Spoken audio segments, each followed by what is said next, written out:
Tol, magandang hapon. Si kaibigan ngayon nagbabala. Mayroon na naman po masamang impormasyon ng ating kaibigan dito sa Mindanao. Kaibigan, Diyos ko, mga idol, mag-ingat po kayo, no?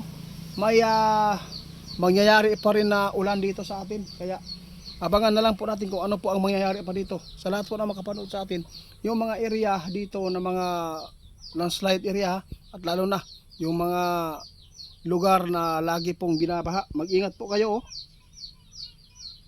Mayroon pa daw kasunod nito mga idol, malakas na ulan. Mangyayari pa rin ang ulan dito sa Mindanao mga idol.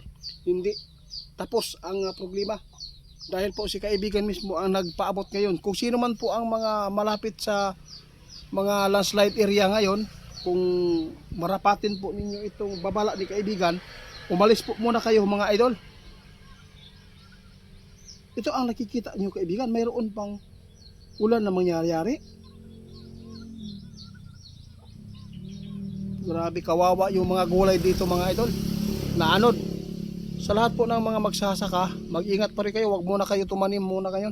Dahil po napaka ano pa rin ang ating panahon. Mayroon pang susunod na ulan, no? Magkakaroon pa rin ng malakas na ulan. Ibig sabihin nito, kapag nagkakaroon ng malakas na ulan, anong mangyayari? Baha at landslide.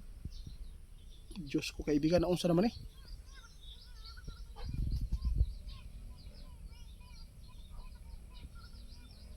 Kaya sa lahat ng makapanood sa amin, mag-ingat po kayong mga idol.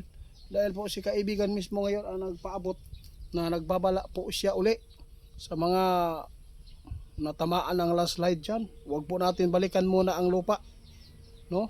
Huwag po natin balikan ang bahay ninyo, dahil ang lupa sobrang malambot pa at delikado ito.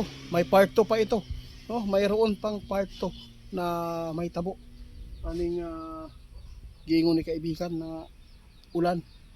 Diyos ko po, hindi po ito maganda para sa atin mga idol, dahil naranasan po ng mga tao, ilang lugar po dito ang tinamaan ng malakas na ulan at baha. Grabe, nilamon, no? Ang Asuncion, Davao del Norte mga idol, grabe po paglamon sa tubig. Grabe po ang nahitabo, grabe ang balay nga gipang bahaan. O kining landslide yun ang pinakadelikado diri sa Mungkayo, na ay nangamatay, hinaapod diri sa Agusan. Delikado gid kayo tanan mga idol. Kung mautruhan pa ni mga idol, muna yung giingon ni kaibigan na babala niya karon, nga ayaw daw mo og kumpiyansa kay naa pa daw part 2 aning ulan. Diyos ko. Pero kaibigan, ito talaga ang nakikita po inyo.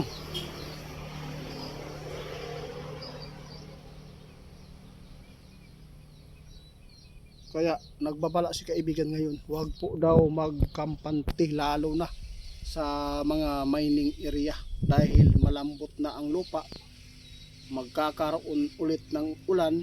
Kaya kung maniniwala kayo nitong mga ipinapaabot ng ating kaibigan, maraming salamat mga idol. Basta tandaan lang po natin ngayon na mayroon pong babala si kaibigan na wag po daw muna bumalik ang mga tinamaan ng landslide sa area kung saan bahay nyo dyan. Wag po kayong bumalik mga idol.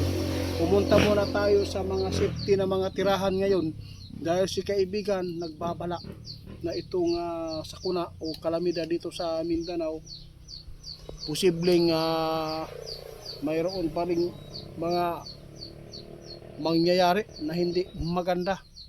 Sana po ay makuhaan ito ng mga advice ng ating kaibigan, makuhaan ninyo og maayo. Kay ngano kining gipaabot sa atong amigo, delikado gid kaibigan.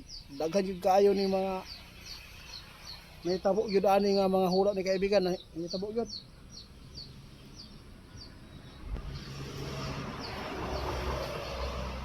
O sige kaibigan. Guys, si kaibigan guys, umalis na. Basta tandaan lang po natin, nagbabala si kaibigan ngayon. May part 2 pa itong ulan mga idol. Kaya sa lahat ng taga Mindanao, no, lahat po ng mga Kabisayan diri sa Mindanao, pag-amping ta kay tungod kay si kaibigan karon nahadlok, naapa jud ay mahitabo nga baha na muusab ani. Murag nabala ka ko ani mga idol, kay tungod kay wala pa gyud taon na uga ang mga kabalayan karon sa Asunsyon. Grabe kaayo ang mga nahitabo, labi na diri sa Agusan, Compostela, Nabunturan, Tagum, grabe. Nilamon talaga ng mga tubig mga idol.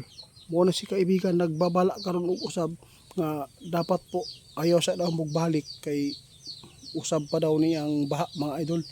Nadlok si kaibigan sa panahon nato diri sa Mindanao kay mura og gisungog karon ang Mindanao og kanang kuan ulan.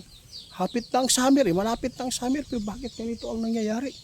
Talagang sinabi po talaga ng ating kaibigan na mayroon talagang matinding landslide dito sa Mindanao. Nangyari, hula ni kaibigan po 'yun. Napakaganda po ang panahon nun. Kaya nasa inyo na lang kung maniniwala kayo. Nagpapasalamat na lang po ako mga idol sa mga tao na nakashare nitong video. Lalo na sa makapanood pa ngayon ha, i-share po niyo ito mga idol. Baka mayroon kayong mga kamag-anak na bumalik sa mga lugar na mga delikado sa landslide ha. Baha, huwag po natin pilitin at tumawid.